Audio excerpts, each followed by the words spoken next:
नमस्कार दोस्तों, स्वागत है आपका एक बार फिर चैनल बॉक्स में। क्रिप्टो न्यूज़ में आज सबसे पहली न्यूज़, बिटकॉइन माइनर्स ने 53,240 ब्लॉक्स इस साल में सॉल्व किए हैं और उसका हैश रेट अभी ऑल टाइम हाई पर है। तो इथेरियम की माइनिंग बंद होने के बाद माइनर्स अभी बिटकॉइन माइनिंग के अंदर शिफ्ट हो गए हैं। ऐसे में बिटकॉइन की माइनिंग डिफ़िकल्टी बढ़ गई है और साथ में आने वाला साल 2023 बिटकॉइन हाल्विंग लेकर आएगा। तो ऐसे में माइनर्स को मिलने वाला माइनिंग रिवॉर्ड ऑलमोस्ट हाफ हो जाएगा। हालांकि हाल्विंग के बारे में और उसका बिटकॉइन प्राइस पर इफेक्ट के बारे में वीडियो के आखिर में हम चर्चा करेंगे। दूसरी न्यूज़, क्रिप्टो एक्सचेंज OKX ने अपना second proof of reserve release किया है।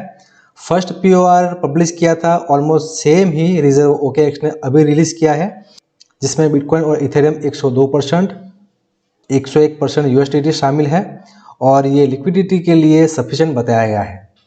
अभी बिटकॉइन का एवरेज रिटर्न्स ईयर वाइज देख लेते हैं। 2009 में बिटकॉइन की शुरुआत हुई, उसके बाद 2011 में 630% रिटर्न दिया बिटकॉइन ने, 2012 में 119%, 2013 में 840% रिटर्न दिया।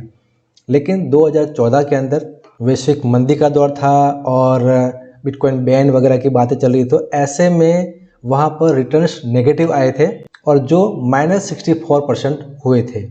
उसके बाद 2015 के अंदर 48% रिटर्न दिया, 2016 के अंदर 93% रिटर्न दिया और 2017 के अंदर 331% रिटर्न दिया। और 2018 के अंदर हमें पता है कि क्रिप्टो करेंसी के लिए काफ़ी सारी नेगेटिव बातें भी आ रही थी, उसको बैन करने की बातें चल रही थी और ग्लोबल रिसेशन भी चल रहा था। तो ऐसे में 2018 के अंदर -101% रिटर्न मिला। उसके बाद 2019 के अंदर 91%, 2020 के अंदर 174%, 2021 के अंदर 76% रिटर्न दिया और अभी 2022 के अंदर हम नेगेटिव रिटर्न्स के अंदर है, -81% रिटर्न।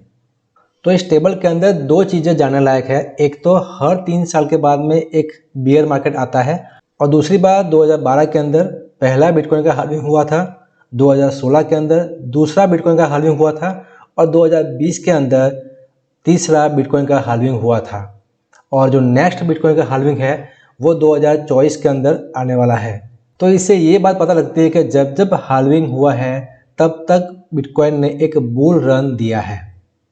तो पहले ये हाल्विंग क्या है वो चीज़ समझ लेते हैं। हमें पता है कि बिटकॉइन एक मशीन के द्वारा माइन होता है जो कि किसी दो वॉलेट के बीच में हो रहे ट्रांजेक्शन को वेरीफाई करता है और उसके बदले में उस मशीन को रिवॉर्ड मिलता है बिटकॉइन के अंदर। तो दुनिया भर में जितनी भी ट्रांजैक्शन होती है और उसको वेरीफाई किया जाता है, जो रिवॉर्ड मिलता है वो सभी माइनर्स को इक्वली बांट दिया जाता है। लेकिन सतोशी नाकामोटो ने जब बिटकॉइन बनाया था तो उसने एक प्रोग्राम किया था कि हर 4 साल में, या आप मान सकते हैं कि हर 2,10,000 ब्लॉक्स के बाद में जो मिलने वाला रिवॉर्ड है वो ऑलमोस्ट आधा हो जाएगा। 2012 के अंदर जब बिटकॉइन की हाल्विंग हुई उससे पहले माइनर्स को मिलने वाला रिवॉर्ड 100 BTC पर ब्लॉक था, जो 2012 के अंदर हाल्विंग के बाद में 50 BTC पर ब्लॉक हो गया। 2016 के अंदर फिर से हाल्विंग के बाद में 25 BTC पर ब्लॉक रिवॉर्ड रह गया और 2020 के अंदर वो हाफ होकर के 12.5 BTC पर ब्लॉक रिवॉर्ड रह गया। और अभी आने वाले 2024 की हाल्विंग के अंदर ये रिवॉर्ड 6.25 BTC पर ब्लॉक रह जाएगा। यानी कि आप इसे समझ सकते हैं कि हर हाल्विंग के बाद में जो माइनर्स माइन करते हैं तो उसको जो माइनिंग का रिवॉर्ड मिलना चाहिए वो हाफ हो जाता है। और अगर सीधा सीधा हम समझे तो बिटकॉइन बनना कम हो जाते हैं, नए बिटकॉइन बन नहीं पाते हैं और हर 4 साल के बाद में वो रिवॉर्ड हाफ हो जाता है। तो मार्केट में जो नए बिटकॉइन आने चाहिए वो कम आते हैं। इससे एक डिमांड पैदा होती है और मार्केट डिमांड एंड सप्लाई से ही चलता है। अब तक का जो इतिहास बोल रहा है हर 4 साल के बाद में हाल्विंग होती है, लेकिन इस बार ये इतिहास थोड़ा बदलने वाला है क्योंकि इथेरियम की माइनिंग बंद हो गई। उसके बाद से जितने भी माइनर्स हैं वो भी बिटकॉइन के अंदर शिफ्ट हो गए हैं और वहाँ पर हैश रेट बहुत ज़्यादा बढ़ गई है। ऐसे में जो बिटकॉइन ज़्यादा माइन हो रहे हैं क्योंकि ज़्यादा मशीनें लगी हुई माइन करने के लिए, तो यहाँ पर हैश रेट बढ़ जाने के कारण जो हाल्विंग 2024 के अंदर होनी थी वो अभी 2023 में होने का अनुमान है। अगर इस रिसर्च की माने तो 2032 के अंदर 99% बिटकॉइन माइन हो जाएंगे, लेकिन इसके अंदर बिटकॉइन के ट्रांजैक्शन का जो ग्रोथ है वो इंक्लूड नहीं किया गया है। तो अगर वो इंक्लूड करते हैं तो मेरे ख्याल से ये साल 2028 के आसपास आएगा, यानी कि 2028 के अंदर 99% बिटकॉइन माइन हो जाएंगे। तो ये तो हमने हाल्विंग के बारे में समझा। अभी इसका बिटकॉइन की प्राइस के ऊपर क्या इफेक्ट होता है ये हम चार्ट के द्वारा समझते हैं। ये बिटकॉइन की हाल्विंग टाइमलाइन का चार्ट है, जिसके अंदर हम देख सकते हैं कि 2009-10 के अंदर बिटकॉइन की शुरुआत हुई है। उसके बाद से प्राइस एक्शन है वो पूरा चार्ट के ऊपर आपको दिख रहा है।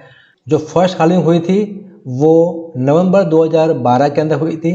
तब आप देखिए ये पॉइंट है, यहाँ पर हुई हाल्विंग, उसके बाद से प्राइस ने एक बूम किया है। यहाँ से प्राइस सीधा $1007 तक पहुँचा है, जो पहले $2 $3 हुआ करता था। तो 2013 से लेकर 2016 तक सेकंड हाल्विंग आने तक बिटकॉइन एक सीमित रेंज के अंदर ट्रेड करता रहा। उसके बाद जैसे ही सेकंड हाल्विंग हुई ये प्राइस $7000 तक पहुंच गई। फिर बिटकॉइन एक सीमित रेंज के अंदर 2020 तक ट्रेड करता रहा और 2020 के अंदर हाल्विंग के बाद में हमें पता है कि बिटकॉइन की प्राइस $70000 तक भी पहुंची थी। आज हम उस जोन के अंदर है जब बिटकॉइन एक सीमित रेंज के अंदर ट्रेड कर रहा है। ऐसे में रिसेशन भी आया, यूक्रेन वॉर भी आया, बिटकॉइन बैन के भी बातें चली। तो ये सारी चीज़ों के बीच में बिटकॉइन अपने आप को 16000 17000 के लेवल को संभाला हुआ है।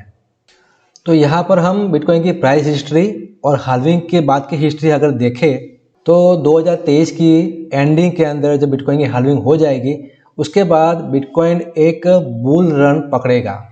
ये मैं नहीं बोल रहा हूँ, ये चार्ट बोल रहा है, हिस्ट्री बोल रही है।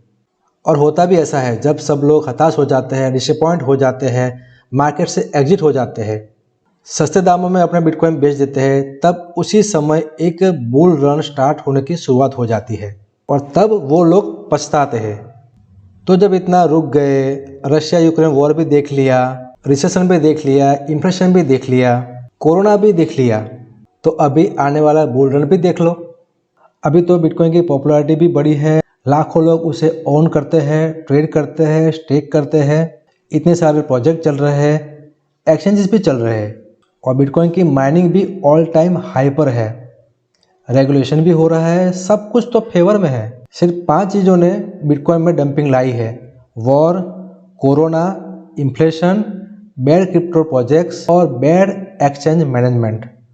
तो हमेशा के लिए तो ये सब चीज़ें रहेगी नहीं। वॉर भी ख़त्म होगा, कोरोना भी हटेगा, इन्फ्लेशन भी कम होगा, एक्सचेंज भी सुधरेंगे और ख़राब क्रिप्टो प्रोजेक्ट्स पर अवेयरनेस भी बढ़ेगी। तो समय निकलेगा और 2023-24 एक बिटकॉइन के लिए नए रिकॉर्ड का साक्षी बनेगा। तो दोस्तों वीडियो में बस इतना ही, मिलते हैं नेक्स्ट वीडियो के अंदर। तब तक के दोस्तों जय हिंद, थैंक्स फॉर वॉचिंग।